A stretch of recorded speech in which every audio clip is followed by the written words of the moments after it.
So how can you listen to a web page on the iPhone? Let me show you how it works. If you're new here, most definitely subscribe so you don't miss tips and videos like this one. So you can see a text on a web page and you don't want to read it, but you want to listen to it, right?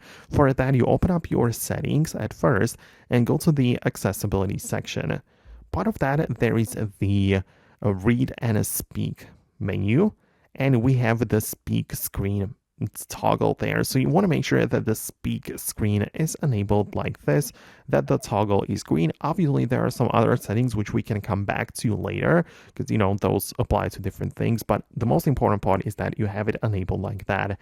And then when you go to a web page of any kind, whatever, as long as it contains some text, you'll be able to perform the gesture of swiping down with 2 fingers from the top of the screen. So you're going to do just this, right? And you'll see a little panel or something showing up, which is the controller, right? So you have the play button, pause, and you will be able to just start speaking the content of the website, right? So that is what you are looking for most likely. So you can go back and forth, if you missed something, or there are some controllers which, as you can see, show up with that, right? So you can make it disappear or even change the different speaking rate. You can literally bump up the speed or slow it down. So you have the 0.5x all the way to 2x. So you can change the speed of the reading. So as you can see, more options are available.